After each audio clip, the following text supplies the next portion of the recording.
Hello friends, welcome to LK academy. मैं आकाश मेहता। आज हम डिस्कस करेंगे current affairs December third week के।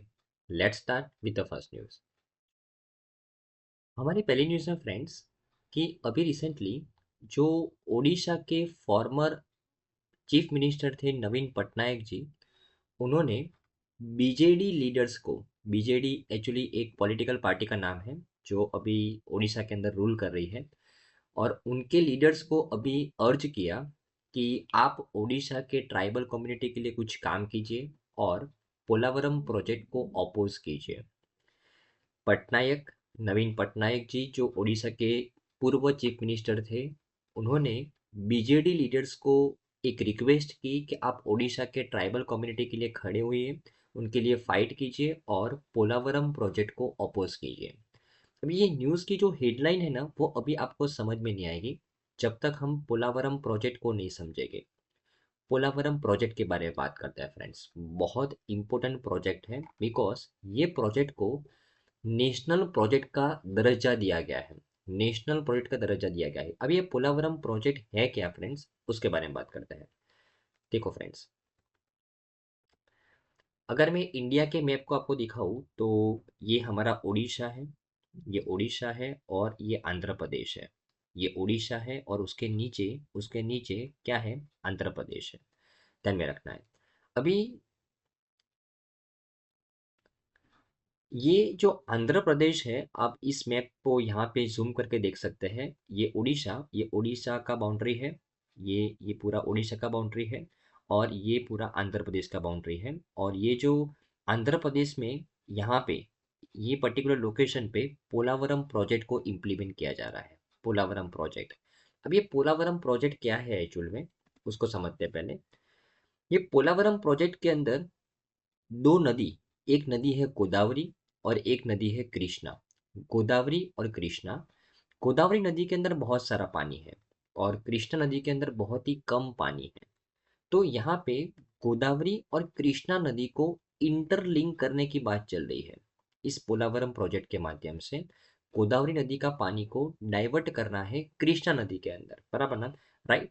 तो ये गोदावरी और कृष्णा को इंटरलिंक करने की बात चल रही है इस पोलावरम प्रोजेक्ट के अंदर, बराबर ना? ताकि गोदावरी में बहुत सारा जो पानी है उसका हम यहाँ पे डाइवर्ट कर सके कृष्णा नदी के अंदर जहाँ पे बहुत ही कम पानी है, ताकि उसके आसपास का एरिया के अंदर सिंचाई के लिए पानी अवेलेबल हो सके, लोगों को पीने के लिए पानी अवेलेबल हो सके और लोगों की रोजगारी चल सके। सिंपल, बराबर ना?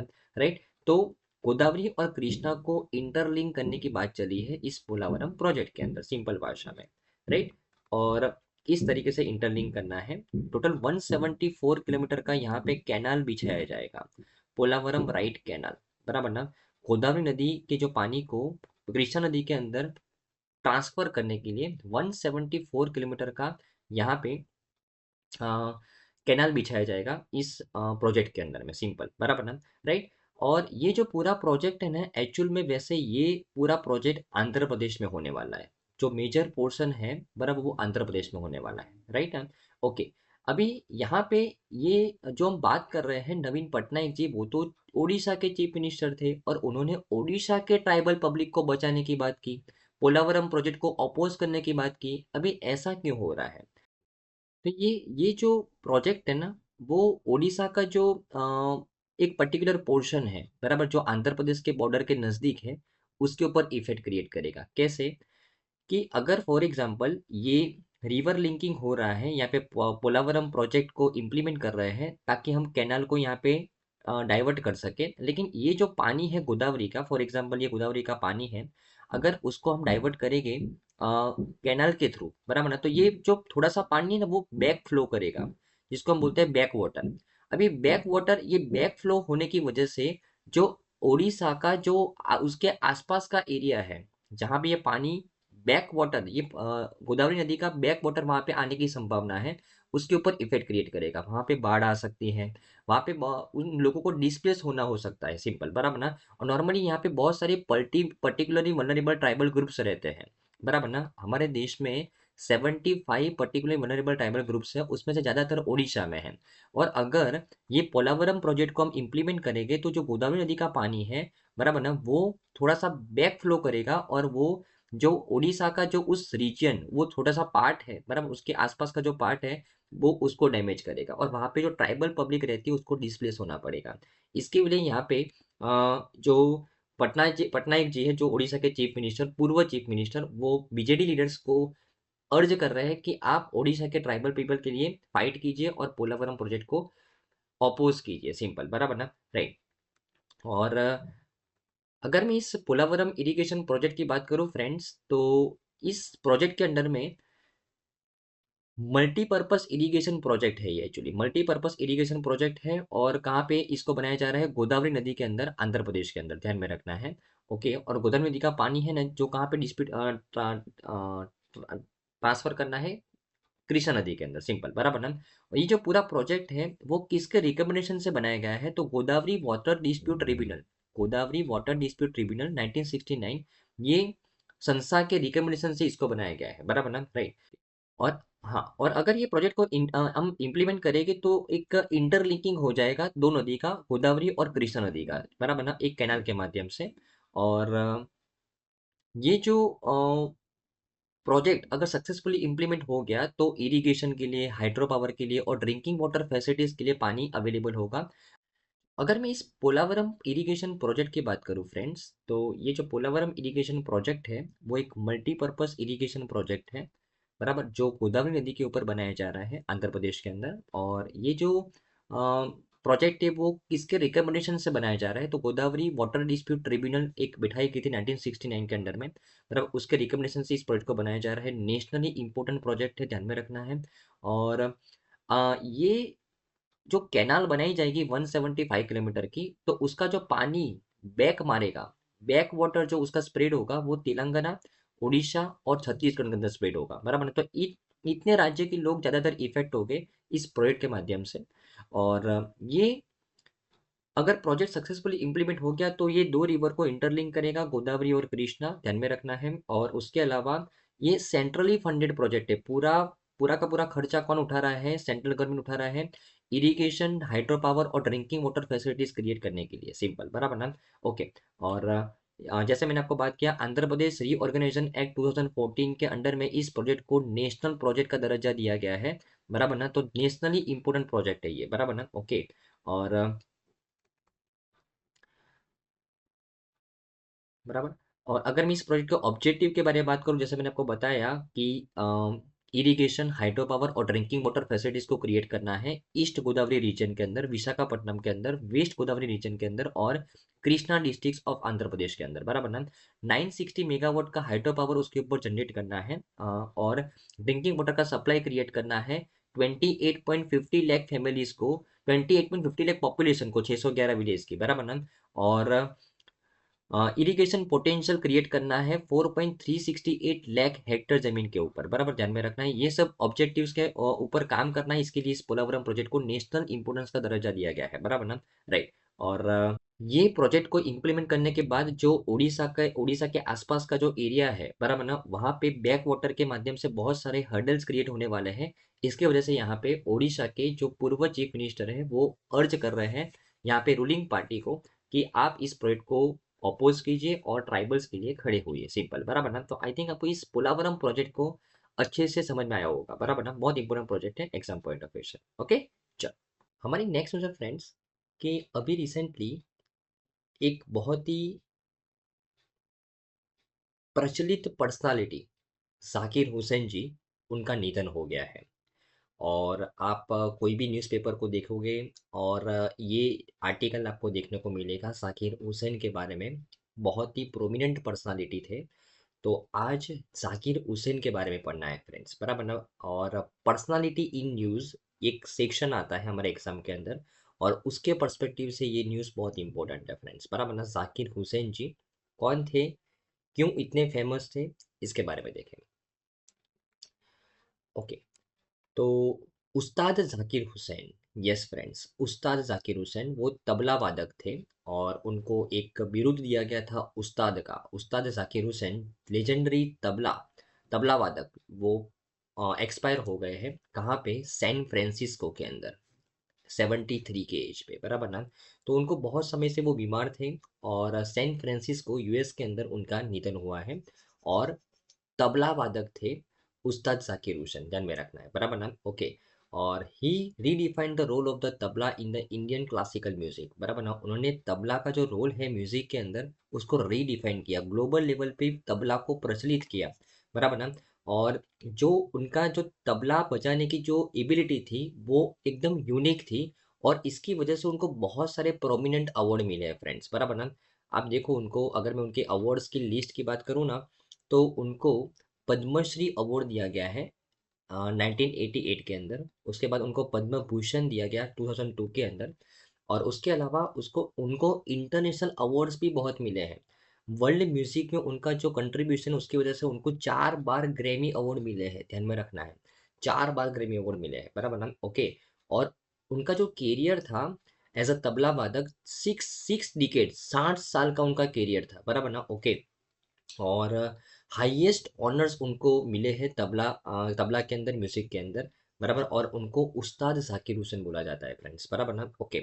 और कुछ अवार्ड्स की अगर बात करूँ तो उनको संगीत नाटक एकेडमी अवार्ड भी मिला है for the excellence in the Indian classical music. उसके अलावा उनको नेशनल हेरिटेज फेलोशिप भी मिला है। और ये हाईएस्ट ऑनर है for the traditional artist in the US. US के अंदर ट्रेडिशनल आर्टिस्ट के लिए highest honour national heritage fellowship भी उनको मिला है। और उनकी जो इतनी सारी अचीवमेंट्स है, उसके बावजूद उनका जो कहना था कि म्यूजिक एक इनफाइनाइट ओशन है, और वो म्यूजिक के अंदर ये ओशन के अंदर जस्ट एक हम्बल सेलर है। म्यूजिक एक इनफाइनाइट ओशन है, बहुत बड़ा समुद्र है, और वो जस्ट एक सिंपल नावाइक है। और जाकिर हुसैन जी ने तबला को ग्लोबल लेवल पे एक प्लेटफॉर्म दिया है। उन्होंने बहुत सारे इंटरनेशनल आर्टिस्ट के साथ कोलाब्रेशन किया और तबला को ग्लोबल लेवल पे प्रमोट किया। उन्होंने पंडित रविशंकर जी के साथ काम किया है, उस्ताद विलायत खान के साथ उन्होंने काम किया है। उन्होंने बहुत सारे फ्यूजन बैंड्स के अंदर भी काम किया है, बराबर, लाइक शक्ति एंड प्लेनेट ड्रम, बराबर ना। तो उन्होंने बहुत सारे इंटरनेशनल आर्टिस्ट के साथ भी कोलाब्रेशन किया है और तबला को एक ग्लोबल स्टेज प्रोवाइड किया है, बराबर ना, ओके। तो ऐसे आर्टिस्ट का अभी निधन हो गया है, और इसकी वजह से हम ये रिसेंट न्यूज़ में पढ़ रहे हैं, बराबर। जाकिर हुसैन जी, ध्यान में रखना है। और अगर मैं उनके फादर की अगर बात करूँ, उनके जो फादर थे वो भी उस्ताद अल्लाह रखा, बराबर ना। और वो भी एक बहुत ही रिनोन तबला वादक थे, बराबर ना, ओके। और उनका जो जन्म हुआ था जाकिर हुसैन जी का, वो 9 मार्च 1951 को मुंबई के अंदर हुआ था, बराबर ना, राइट। तो उनके फादर उस्ताद अल्लाह रखा, वो भी एक फेमस तबला वादक थे। और उनके सन जाकिर हुसैन जी, वो तो एक लेजेंड तबला वादक थे, बराबर ना, जिनका अभी रिसेंटली निधन हो गया है, बराबर ना, ओके, राइट। तो आई थिंक आपको इस न्यूज़ पे समझ में आया होगा फ्रेंड्स, बराबर ना। बहुत सिंपल न्यूज़ थी, लेकिन एग्जाम पॉइंट ऑफ व्यू से बहुत इंपॉर्टेंट है, राइट। हमारी नेक्स्ट न्यूज़ है friends, constitution on minority rights, उसके बारे में समझना है। कॉन्स्टिट्यूशन ऑन माइनॉरिटी राइट्स, अभी ये न्यूज़ हम क्यों पढ़ रहे हैं? बिकॉज अभी अभी recently minorities rights day celebrate किया गया इंडिया के अंदर। तो इसकी वजह से माइनॉरिटी के जो राइट्स है, उसके, ये जो माइनॉरिटी के राइट्स वो कॉन्स्टिट्यूशन के कौन से आर्टिकल में लिखे हुए हैं, कौन कौन से राइट्स उनको देना है, ये सभी के बारे में हम बात करेंगे, बराबर ना, राइट। तो सबसे पहले तो माइनॉरिटी की अगर बात करें तो माइनॉरिटी किसको बोलते हैं फ्रेंड्स? तो अगर मैं इंडिया की बात करूँ तो इंडिया में मेजोरिटी किसकी है? हिंदू रिलीजन की है। और जो माइनॉरिटीज़ है वो इंडिया के अंदर लाइक मुस्लिम, सिख, लाइक पारसीस, ये सब माइनॉरिटी कम्युनिटी है, बराबर ना। अगर मैं पाकिस्तान की बात करूँ तो पाकिस्तान में मेजोरिटी मुस्लिम की होगी और माइनॉरिटी किसकी हो जाएगी? हिंदू की हो जाएगी। बांग्लादेश की बात करें तो बांग्लादेश में आपको पता ही है कि मेजोरिटी मुस्लिम की है और माइनॉरिटी किसकी है? हिंदू की है। तो माइनॉरिटी के राइट्स को प्रिजर्व करने के लिए माइनॉरिटी राइट्स डे सेलिब्रेट किया जाता है, बराबर ना, ध्यान में रखना है।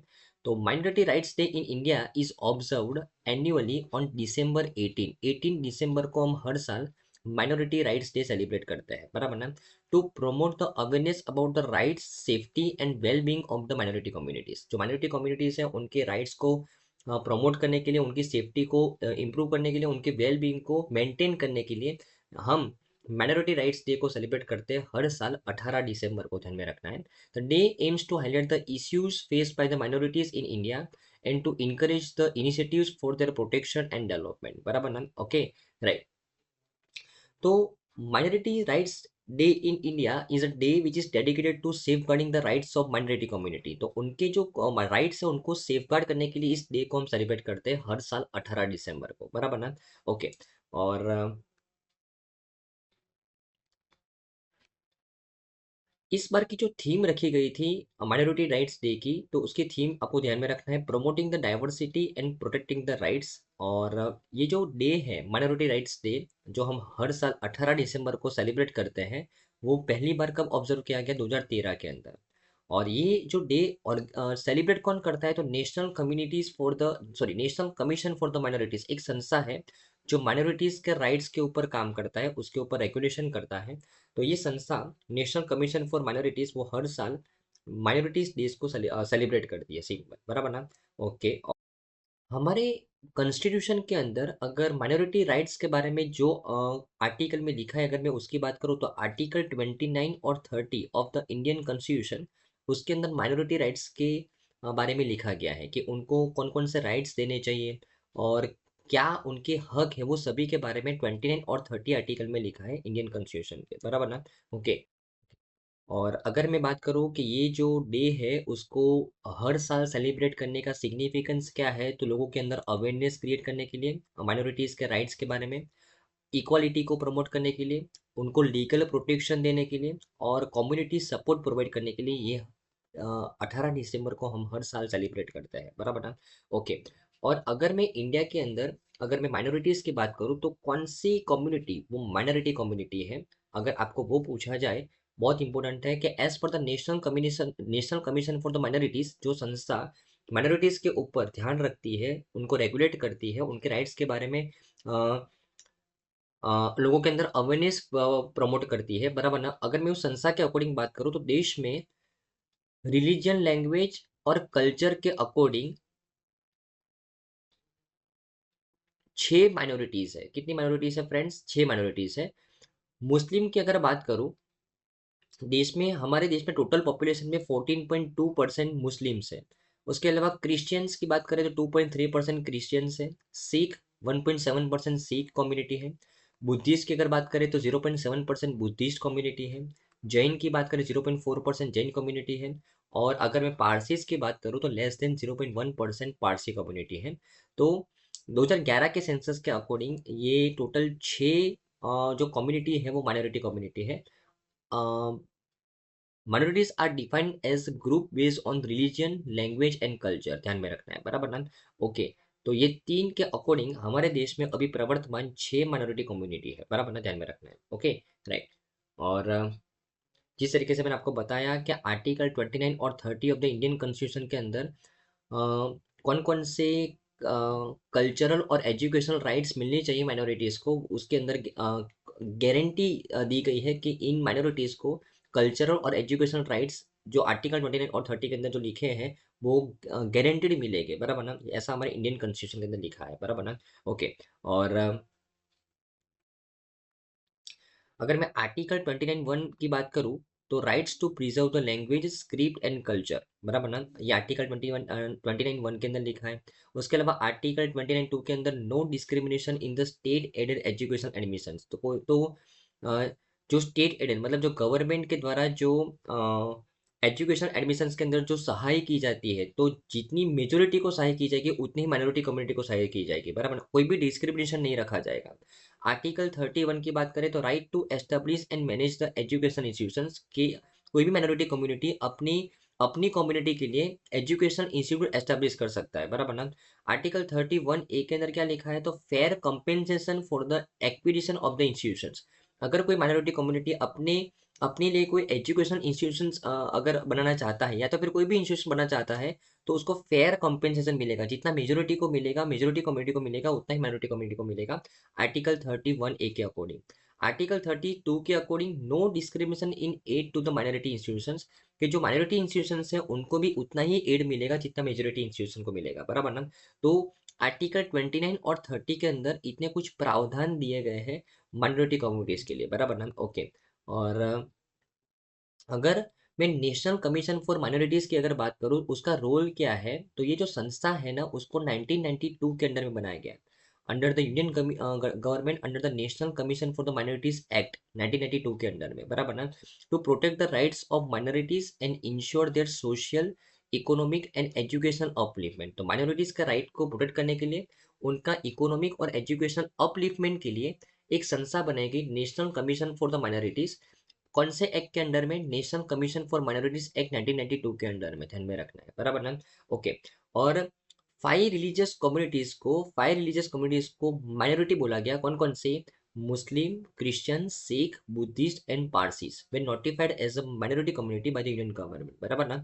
ओके। और अगर मैं कुछ की फंक्शंस के बारे में बात करूं जो national commission for minorities play करता है, तो उसका काम क्या है? मॉनिटर करना, monitoring the implementation of the constitutional safeguards for the minorities, कि जो माइनॉरिटीज के लिए जो कॉन्स्टिट्यूशनल सेफगार्ड्स जो बनाए गए हैं इंडियन कॉन्स्टिट्यूशन के अंदर, क्या वो इम्प्लीमेंट हो रहे हैं कि नहीं, वो मॉनिटर करता है।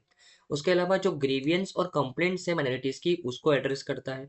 उसके अलावा रिकमेंड करता है पॉलिसीज को to ensure the protection and welfare of the minorities. Government को वो रिकमेंड करता है कि माइनॉरिटीज के लिए ये पॉलिसी होनी चाहिए ताकि हम इनका प्रोटेक्शन कर सके, उनका वेलफेयर कर सके, सिंपल, बराबर ना।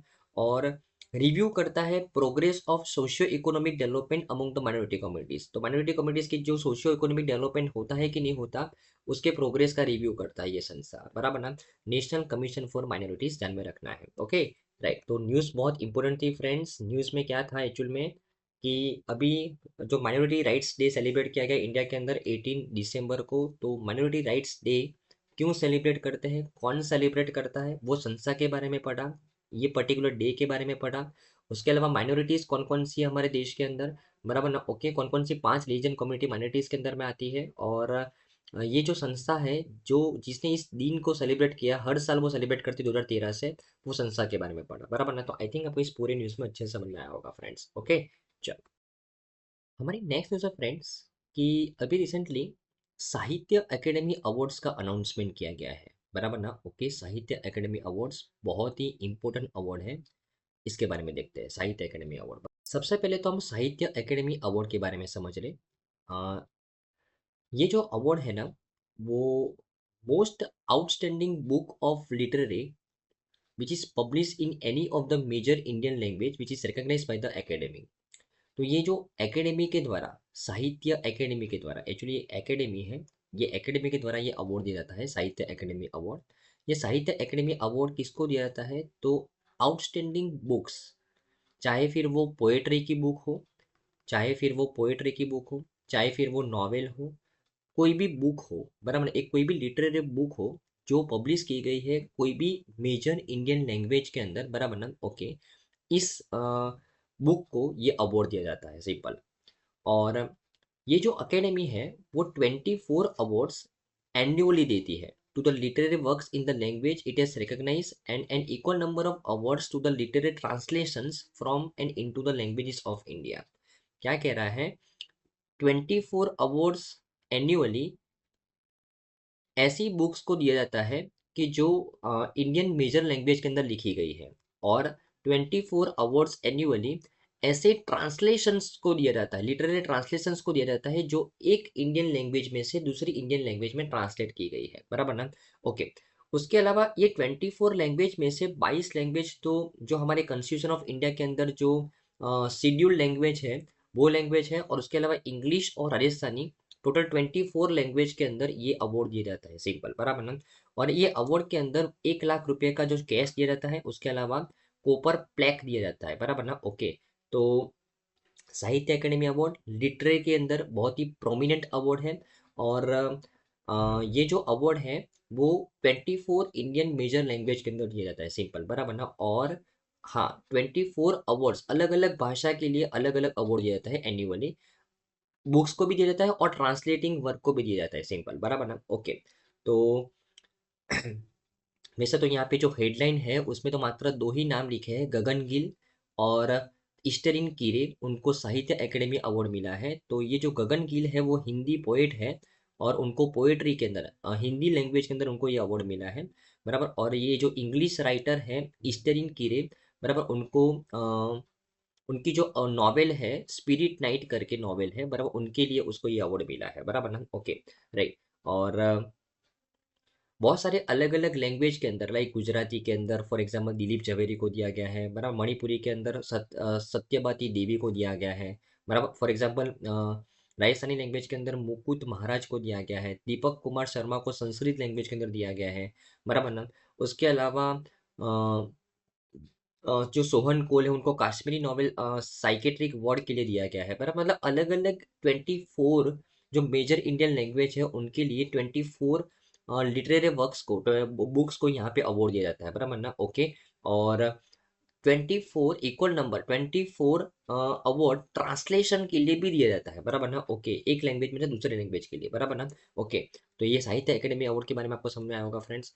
और अगर मैं कुछ की पॉइंट्स की बात करूँ साहित्य एकेडमी अवार्ड की, तो ये जो अवार्ड है वो गवर्नमेंट ऑफ इंडिया के द्वारा 12 मार्च 1954 को इसको एस्टेब्लिश किया गया था बराबर। एक्चुअली गवर्नमेंट ऑफ इंडिया ने साहित्य एकेडमी को एस्टेब्लिश किया 12 मार्च 1954 को। Sahitya Akademi India national academy of letters जिसको बोला जाता है, is a central institute for the literary dialogue बराबर ना, publication and promotion in the country and the only institution that undertakes the literary activities in the 24 Indian language including the English। तो एकमात्र institute कि जहाँ पे 24 Indian language के अंदर literary activities होती है वो इंस्टीट्यूट है साहित्य एकेडमी। 1954 के अंदर इसको बनाया गया गवर्नमेंट ऑफ इंडिया के द्वारा बराबर ना। ओके, और हालांकि इसको बनाया गया गवर्नमेंट के द्वारा, लेकिन ये एक ऑटोनोमस ऑर्गेनाइजेशन है, वो अपने आप से डिसीजन ले सकती है, और उसको सोसाइटीज रजिस्ट्रेशन एक्ट 1860 के अंदर में रजिस्टर किया गया है बराबर ना। तो ये साहित्य एकेडमी के द्वारा हर साल साहित्य एकेडमी अवार्ड दिया जाता है 24 इंडियन लैंग्वेज के अंदर। ओके, आई थिंक आपको इस में समझ में आया होगा फ्रेंड्स बराबर ना। ओके, हमारी नेक्स्ट न्यूज़ है फ्रेंड्स कि अभी रिसेंटली एक आर्टिकल आया है, और आर्टिकल के अंदर क्या लिखा है कि जो एकलव्य स्कूल्स है ना, वो स्ट्रगल कर रही है टू मीट 5% पीवीटीजी सब कोटा, और उन एकलव्य स्कूल के अंदर के जो ड्रॉप आउट का रेट है ना वो भी राइज हो रहा है। अभी ये हेडलाइन के अंदर आपको समझ में नहीं आएगा। सबसे पहले आपको पढ़ना पड़ेगा एकलव्य स्कूल क्या है, सबसे पहले आपको ये स्कीम के बारे में समझना पड़ेगा। चलो पहले उसको समझ लेते हैं। एक स्कीम है Eklavya model residential school, EMRS, Eklavya model residential school. ये जो एकलव्य मॉडल रेसिडेंशियल स्कूल्स है ना फ्रेंड्स, वो हमारे इंडिया के अंदर 1997 1998 के ये पर्टिकुलर साल था, उसके अंदर ये टाइप की स्कूल को शुरू किया गया। क्यों शुरू किया गया? To impart the quality education to the scheduled tribes children in the remote area. जो रिमोट एरिया से हमारे देश के अंदर, वहाँ पे जो एसटी कैटेगरी के जो स्टूडेंट्स हैं, शेड्यूल्ड ट्राइब स्टूडेंट्स हैं, उनको क्वालिटी एजुकेशन प्रोवाइड करने के लिए एकलव्य मॉडल रेसिडेंशियल स्कूल्स को शुरू किया गया 1997-1998 के अंदर बराबर ना। और टू इनेबल देम, ये जो शेड्यूल्ड ट्राइब स्टूडेंट्स हैं उनको इनेबल करने के लिए, to access the best opportunities in the education and to bring them at the par with the general population, ये इनिशिएटिव को लॉन्च किया गया था इस समय 1997-1998 के अंदर में एकलव्य मॉडल रेसिडेंशियल स्कूल्स को। और अगर मैं बात करूं, Eklavya model residential schools are established in the states और union territory from the grant received under the article 275(1) of the constitution of India. For example, अगर कोई पर्टिकुलर एरिया पे एकलव्य मॉडल रेसिडेंशियल स्कूल बन रहा है, तो ये स्कूल कैसे बन रहा है? तो यहाँ पे इस स्कूल को बनाने के लिए ग्रांट मिल रही है।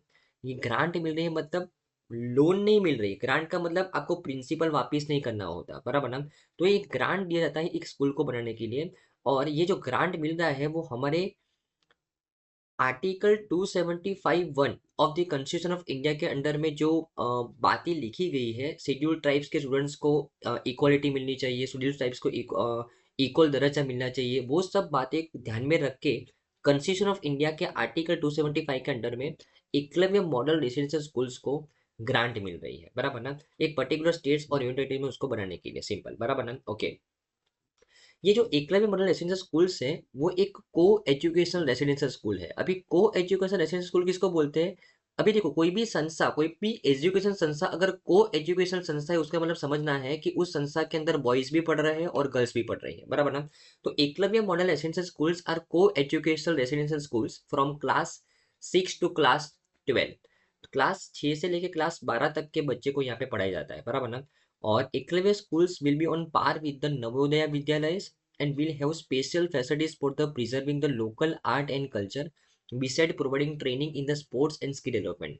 तो ऐसा नहीं कि मात्र उनको पढ़ा ही जाएगा, ये एकलव्य स्कूल के अंदर पर्टिकुलर जो शेड्यूल टाइप के जो स्टूडेंट्स हैं उनको आर्ट और कल्चर में भी उनको स्किल प्रोवाइड की जाएगी, और उसके अलावा स्पोर्ट्स और स्किल डेवलपमेंट के ऊपर भी काम किया जाएगा।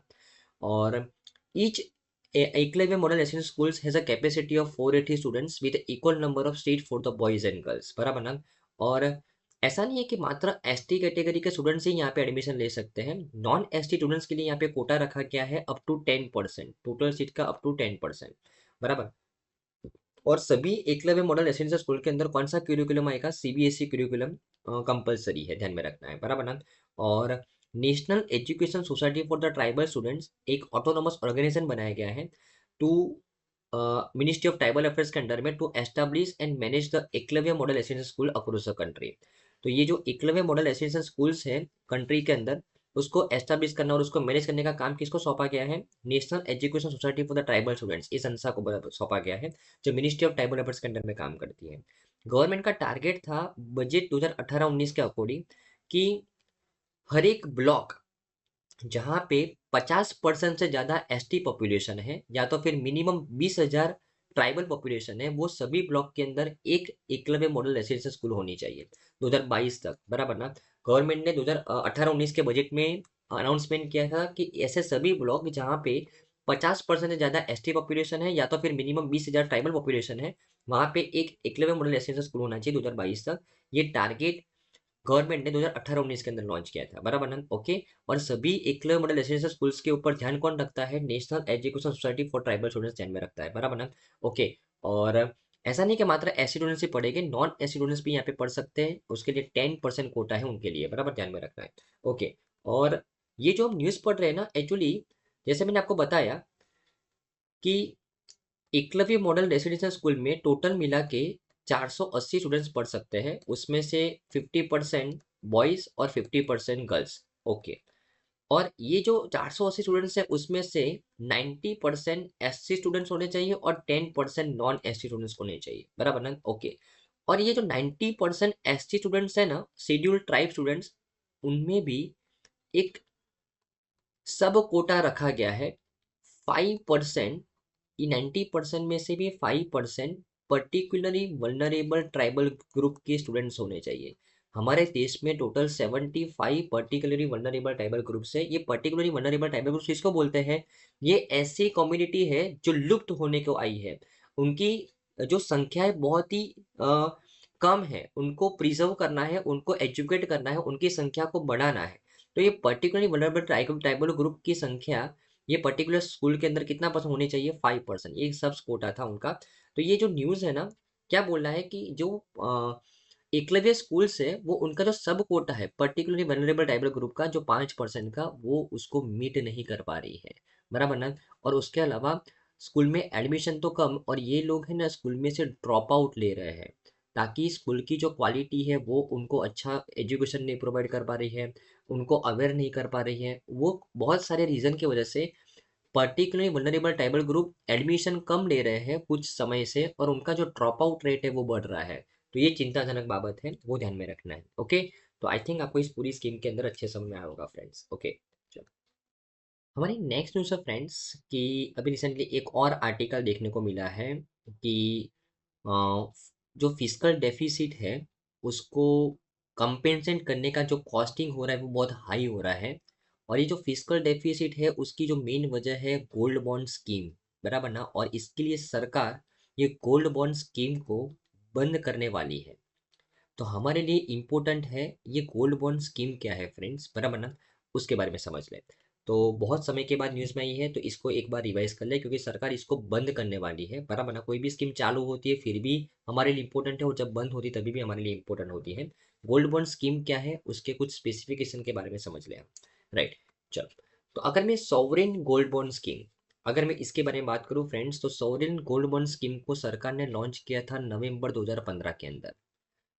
सरकार का मोटिव क्या था, अभी देखो, अगर मैं 2015 के आसपास की बात करूँ ना फ्रेंड्स, तब गोल्ड की प्राइस 30,000 थी, और वही गोल्ड 2024 के एंड तक 80,000 के आसपास पहुंच गया है।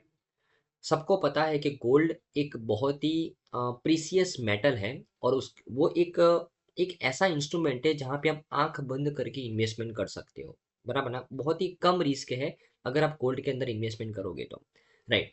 इसके लिए लोग क्या करते हैं कि जब भी कोई आपातकालीन सिचुएशन आ जाती है इकोनॉमी के अंदर, तो लोग डाइवर्ट होते हैं और गोल्ड को परचेस कर लेते हैं, एक सेफ इंस्ट्रूमेंट कि जहाँ पे आपको रिटर्न मिलने ही वाला है। तो सरकार ने देखा कि व्यक्ति कि जो गोल्ड को मात्र परचेस कर रहा है इन्वेस्टमेंट के लिए, बराबर, तो उस व्यक्ति को यहाँ पे सरकार ने डाइवर्ट किया। उस व्यक्ति को सरकार ने बोला कि भाई कि तुझे जस्ट गोल्ड ही चाहिए ना, मतलब गोल्ड में इन्वेस्टमेंट ही करना है ना, तो तू फिजिकल गोल्ड परचेस मत कर। मैं तुझे एक पेपर दे देता हूँ जिसको बोलते हैं गोल्ड बॉन्ड। ये पेपर के ऊपर लिखा होगा कि 1 ग्राम का प्राइस है ना, फॉर एग्जाम्पल अगर मैं 2015 की बात करूँ तो वो 1 ग्राम का प्राइस फॉर एग्जाम्पल 3000 है। ओके। अगर फॉर एग्जाम्पल कोई व्यक्ति 10 ग्राम परचेस करना चाहता है, तो उसको 1 ग्राम का 3000 है तो 10 ग्राम का 30,000 हो जाएगा। अगर कोई व्यक्ति फॉर एग्जाम्पल 50 ग्राम परचेस करना चाहता है, तो 1 ग्राम का 3000 तो 50 ग्राम का उसके अकॉर्डिंग फॉर एग्जाम्पल 1.5 लाख हो जाएगा, बराबर ना। ओके। तो यहाँ पे सरकार एक पेपर लॉन्च करता है जिसको बोलते हैं गोल्ड बॉन्ड। वहाँ पे लिखा होता है कि भाई ये यहाँ पे 1 ग्राम का जो प्राइस रखा है वो 3000 रखा है। आप यहाँ पे जितना मन चाहे उतना परचेस नहीं कर सकते। यहाँ पे व्यक्ति टू व्यक्ति, मतलब वो व्यक्ति कैसा है, उसकी पेइंग कैपेसिटी कैसी है, उसके अकॉर्डिंग उसको लिमिट दी गई। क्योंकि फॉर एग्जांपल कोई नॉर्मल व्यक्ति है तो उसको मैक्सिमम वो for example 100 kg he purchase कर सकता है। कोई बड़ी इंस्टीट्यूट है तो वो फॉर एग्जांपल ज़्यादा परचेस कर सकता है, बराबर ना। ओके, मतलब ये लिमिटेशन आपके लिए इंपॉर्टेंट नहीं है। यहाँ पे जस्ट सरकार ऐसा कहना चाहती है, आरबीआई ऐसा करना चाहती है कि भाई कि तू जस्ट गोल्ड को इन्वेस्ट करना चाहता है, गोल्ड गोल्ड के अंदर इन्वेस्टमेंट करना चाहता है, तो फिजिकल गोल्ड परचेस मत कर। तू जस्ट एक पेपर परचेस कर ले, बराबर ना। फॉर एग्जाम्पल तूने उस पेपर को फॉर एग्जाम्पल नवंबर 2015 के अंदर इसको परचेस किया, तुझे इस पेपर के अंदर इन्वेस्टमेंट करना पड़ेगा 8 साल तक। 8 साल तक तेरा इन्वेस्टमेंट इसके अंदर रहेगा और 8 साल के बाद मतलब 2023 के अंदर तुम्हारा ये पेपर मैच्योर होगा। और 2023 में अगर गोल्ड का प्राइस फॉर एग्जांपल 70,000 है तो तुझे 70,000 मिलेगा। अगर तुझने यहाँ पे 10 ग्राम परचेस किया है तो 70,000 तो मिलेगा ही मिलेगा, और ये 8 साल का जो पर ईयर का जो 2.5% ब्याज है ना वो भी मिलेगा। तो यहाँ पे व्यक्ति को इंकरेज किया है कि अगर तू फिजिकल गोल्ड परचेस करेगा तो जस्ट तुझे गोल्ड की ही कीमत मिलेगी, लेकिन अगर तू ये पेपर को परचेस करेगा गोल्ड बॉन्ड को, तो गोल्ड की तो प्राइस मिलेगी ही मिलेगी और उसके अलावा इंटरेस्ट भी मिलेगा। ये है गोल्ड बॉन्ड का फीचर, ताकि लोग फिजिकल गोल्ड को परचेस ना करें, वो डिमांड डिक्रीज हो जाए और लोग इस पेपर को परचेस करें, राइट। तो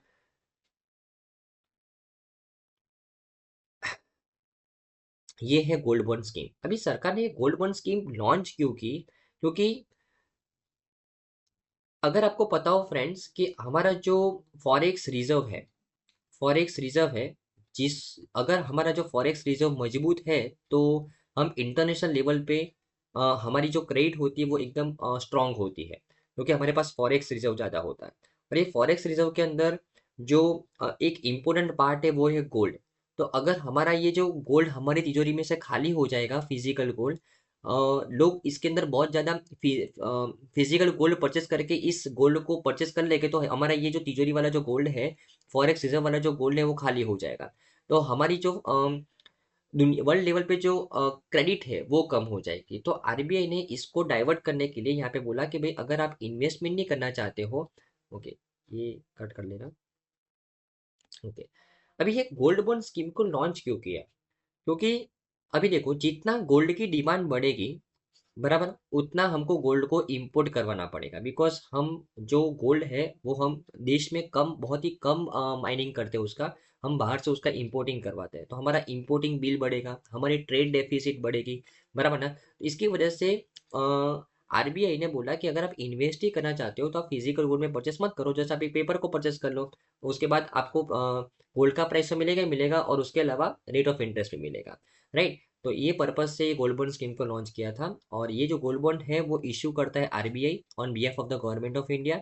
और कोई भी शेड्यूल कमर्शियल बैंक के माध्यम से आप इस गोल्ड बॉन्ड को परचेस कर सकते हो। सिवाय किसके, small finance bank, payment bank और रीजनल रूरल बैंक से आप परचेस नहीं कर सकते। बाकी कोई भी शेड्यूल कमर्शियल बैंक है वहां से आप परचेस कर सकते हो, बराबर ना। ओके। उसके अलावा एलिजिबिलिटी की अगर बात करें तो कौन इसको परचेस कर सकता है, तो कोई भी individual, Hindu undivided family, trust, universities और चैरिटेबल इंस्टीट्यूशंस इसको परचेस कर सकते हैं। अगर मैं इसकी इश्यू प्राइस की बात करूं तो 24 कैरेट्स की यहाँ पे गोल्ड की बात चलती है। जो इंडियन बुलियन और ज्वेलर्स एसोसिएशन के द्वारा जो 24 कैरेट्स का जो प्राइस चलता है, उस प्राइस के अकॉर्डिंग ये गोल्ड बॉन्ड का प्राइस डिसाइड किया जाता है, बराबर ना। और अगर मैं इन्वेस्टमेंट लिमिट की बात करूं तो gold bonds can be bought in the multiple of the 1 unit, जो 1 ग्राम का होता है मिनिमम, और up to the specific limit for the different investors, बराबर ना। तो जैसे मैंने आपको बात किया, जो रिटेल इन्वेस्टर्स होते हैं और जो हिंदू अनडिवाइडेड फैमिली है, वो मैक्सिमम 4 किलोग्राम परचेस कर सकते हैं पर फाइनेंशियल ईयर। उसके अलावा जो ट्रस्ट और सिमिलर एंटिटीज है वो 20 किलोग्राम परचेस कर सकते हैं पर फाइनेंशियल ईयर।